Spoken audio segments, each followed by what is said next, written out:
Big stories this week on BBC Radio Cambridgeshire has involved a congestion charge for Cambridge. Plans for that are now looking less and less likely to progress after a meeting by the Greater Cambridge Partnership.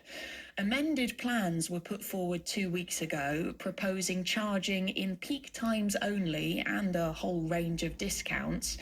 But two local political groups announced they wouldn't support the plans, and yesterday the Greater Cambridge Partnership's Joint Assembly decided not to discuss them further. Our political reporter Emma Howgigo was at the meeting. Just remind us, Emma, what the amended plans were. Good morning. Good morning, Dottie. So the amended plans were, first of all, to reduce the hours of the congestion charge. They would have been between 7 a.m. and 10 a.m. in the morning, and then again from 3 p.m. to 6 p.m. When they put the original proposals out, it was going to be all day from 7 a.m. to 7 p.m. So that was a big change. There were also, as you mentioned, a whole raft of discounts proposed, and just to go through a few of them, because they're sort of too lengthy to go into detail now, but there were exemptions for hospital visits, for example, something that's very controversial. People want to go to Addenbrooke's. Also, for those on low incomes, there are going to be discounts. You wouldn't have to pay if you were in receipt of carers allowance or you had a blue badge. And they were also proposing that everybody could have 50 free days per year where they could drive around Cambridge without paying. Now, the charge level was going to be £5 per day per car, and the money raised was going to go towards paying for better bus services, along with cycling and walking infrastructure. And just what political changes have there been since those revised proposals were submitted? Well, there's been quite a lot of them. So the very first day that those announcements came out, we heard from the Liberal Democrat parliamentary candidate for South Cambridgeshire, Pippa Halings. She issued a statement saying she wanted the Greater Cambridge Partnership to go back to the drawing board, saying there was little support for charging, but better public transport was needed. Then, a few days later, we found out the Liberal Democrats who run South Cambridgeshire District Council were withdrawing their support for the plans. And the Conservative opposition on that council and all other councils have always been opposed to the charging element of the proposals. So that meant all councillors from South Cambridgeshire were opposed. Then on Wednesday, the Cambridge Labour Group, who lead Cambridge City Council, said they were also not supporting the charging element of the proposal. So that was 2 out of the 3 councils involved in the plans, the other being Cambridgeshire County Council, who are now politically opposed to it. And what happened at yesterday's meeting? Well, it was a very unusual meeting, and I've been to a lot of council meetings, and you could feel the sort of tension in the air of this one, that something dramatic was going to happen. Now, because most people, including members of the public who were asked to speak, had submitted questions before the meeting, this is sort of standard council way of doing things, they put those questions in before this political opposition was announced. So there was a lot of confusion as people were reading out their questions and their statements for the council, and we had written versions of those, and some of them were completely different to what they actually ended up saying.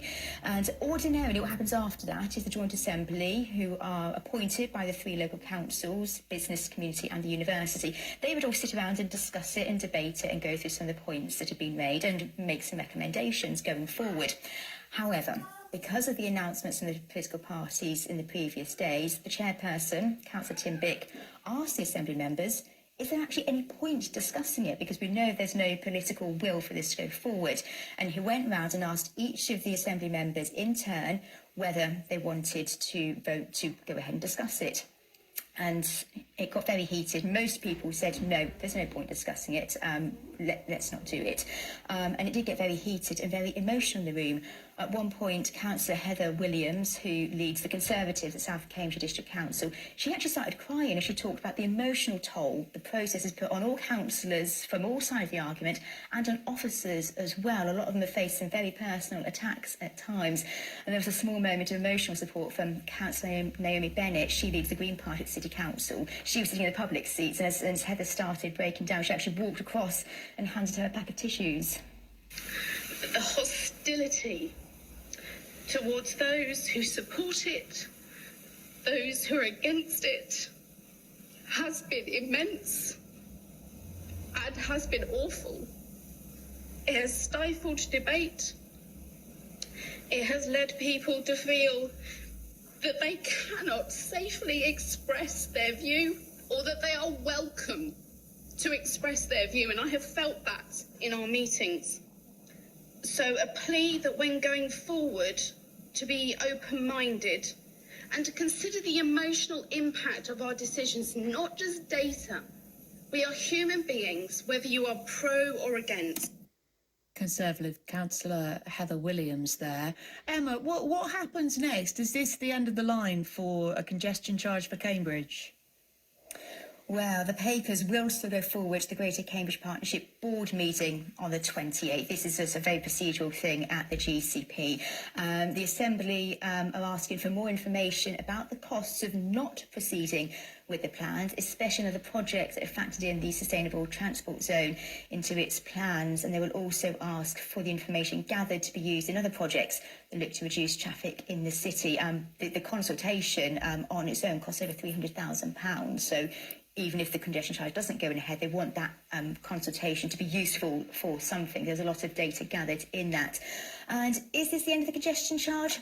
Well, a week is a long time in politics. We've seen that in the last 10 days or so. And things may change. You know, the board in theory could still vote to go ahead with it, but if we know there's no political support, we think it's unlikely. But even if these proposals are actually abandoned this time, and I do remember this is not the only time a consultation on a congestion charge has been discussed in Cambridge. 15 years ago, Cambridgeshire County Council, which was then controlled by the Conservatives, and there was no GCP at that time, the County Council were in charge of transport, they put forward a congestion charge proposal. It was ultimately scrapped a couple of years later in 2010 after the Transport Innovation Fund, a Labour government initiative, ended. So I'm sure this discussion will probably come out at some point in the future. Our political reporter Emma Howard-Go, thank you.